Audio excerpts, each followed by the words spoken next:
Kyle, we saw you have an impact on the pitch. Oliver was on the sidelines. Gareth, you called games, provided analysis, and then I was coming up with silly segments in studio. So we all played our parts.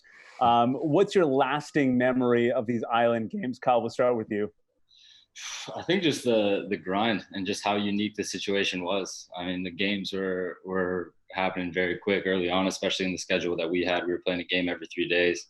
It's just that turnover, and I think really just immersing ourselves in that football lifestyle.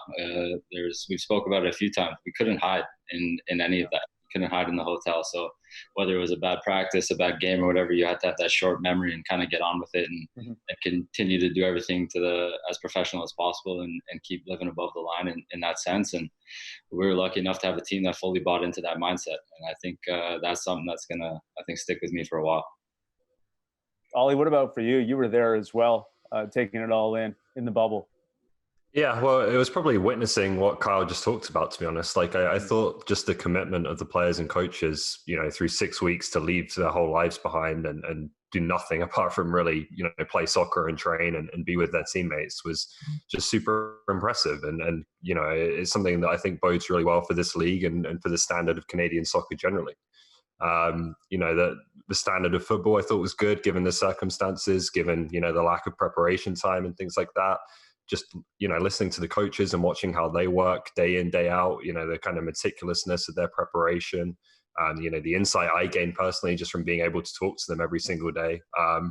As I said, it wasn't obviously the season we wanted to have, but I think it showed a lot of really good things in terms of what this league is about and where it's going. Because I just thought everyone really, the commitment, the professionalism was spot on, and maybe didn't quite expect that. You thought in that situation that at least some players or some teams might just kind of go off the rails a bit, and I don't think that really happened. Yeah. Aside from sleeping in my own bed every night, no offense, guys. Sorry to rub that in. It was the entertainment value. So many goals. I believe there was only one goalless draw in the entire tournament.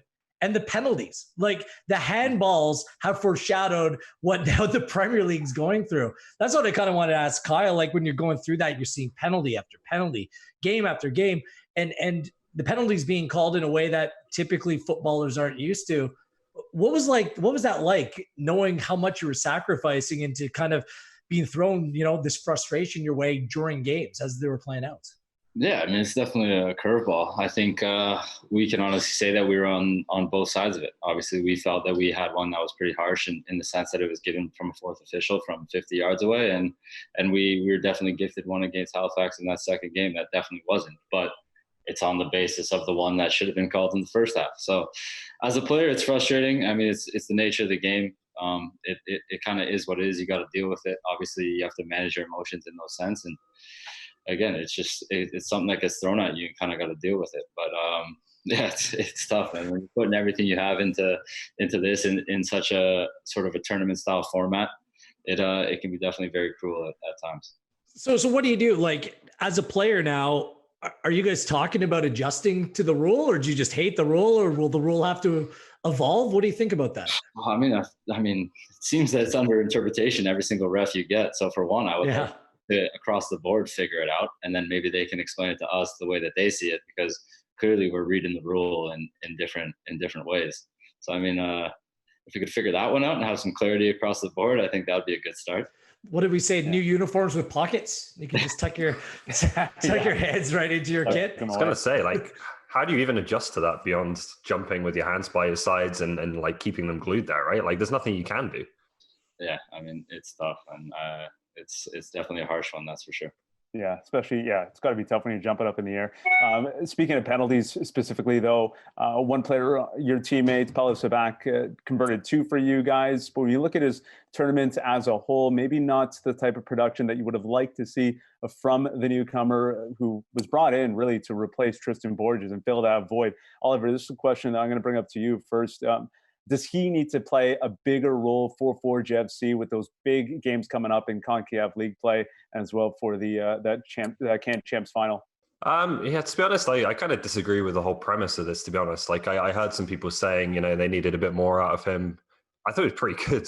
I think when you start comparing him to Tristan Borges and, the Golden Boot winner and the Player of the Year, you're kind of setting him up for disappointment, right? Especially because, Borges was a forward. He was a player who attacked the box and was always getting in those goal-scoring positions. Sabak's a different type of player. He's more of a midfielder, a bit more like Kyle. And you're not going to get the same numbers, I don't think, out of that kind of player. But I thought he protected the ball really well in midfield. I think his chance creation, if you look at those stats, was very good. And if you can find me another player in the league who came from another country and had to settle in and was kind of as durable and reliable across the whole tournament as Paolo Sabak was at 21 years old, then I can't think of anyone. So can he get better? Of course, he's a young player and he's going to continue improving. But for me, he was one of the top midfielders at the tournament. Yeah, and it's absolutely nitpicking when Forge went on to win the Canadian Premier League for 2020. Look, I don't know how Kyle feels about this, but you guys played 11 games, right? 11 games. That's generally a third of your season. For me, everything that we received at this tournament, it was entertaining. It was great for the teams to be together, but it was really a glimpse. I don't think that we'll know the full potential of what any team could be under normal circumstances, just the way that things played out over the tournament.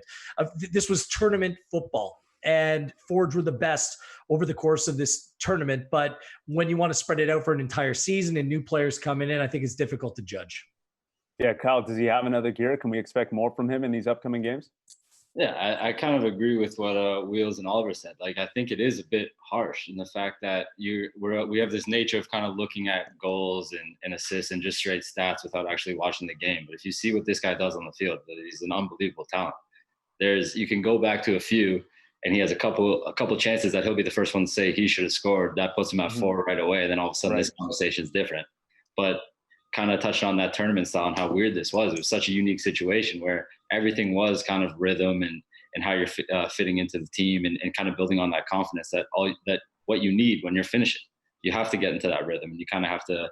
You get a little bit lucky. Like if you look at one of my goals, that ball that hit off into the ground and it goes in, that could have gone anywhere, but it goes in, and it's just you're feeling good in that moment. And I think Paulo, there's a couple of chances that go the other way, and then all of a sudden this conversation is completely different. But the ability and the talent that guy's has is incredible, and what he brings to our team is fantastic. And I think he did grow into it as the tournament went on. Yeah.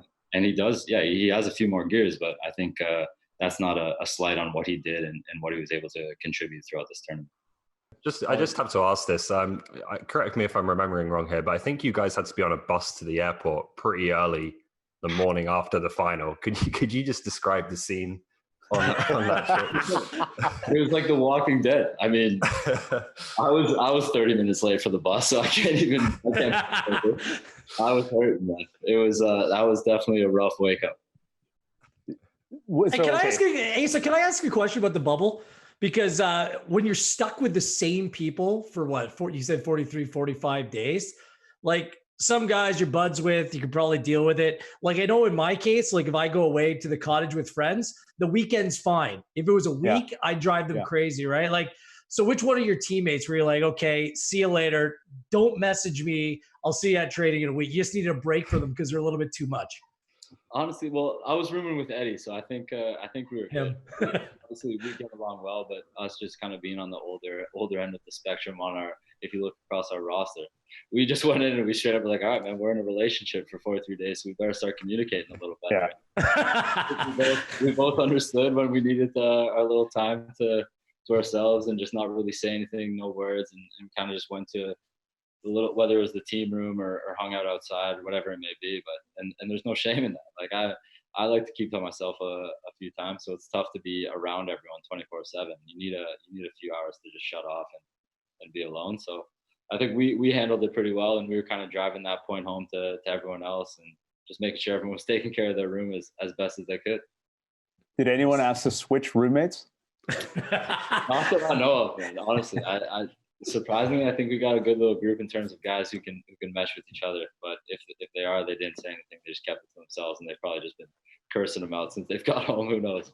How much would a Player of the Year, an MVP, for your performance at the Island Games mean to you? And as far as your accomplishments go and what you've done in your career so far, how important would that be for you? Yeah, it's nice, of course, but for me, I already got the trophy that I wanted. I think the big one for me is I want to see a G get rewarded for the performances he's put in for the last 2 years. I think he deserves that. that Gold Glove more than anyone. I mean, you have a goalie who's won 2 finals. He hasn't let a goal in 2 finals or 3 games, considering he was a 2-legged one last year. So I don't know how he doesn't win. Just give it to him. I want to see Bobby get the Coach of the Year award because he deserves it more than anyone. And honestly, for me, I don't really care. It is what it is. I got my plate or my thing I can do beer luges off of, so I'm good.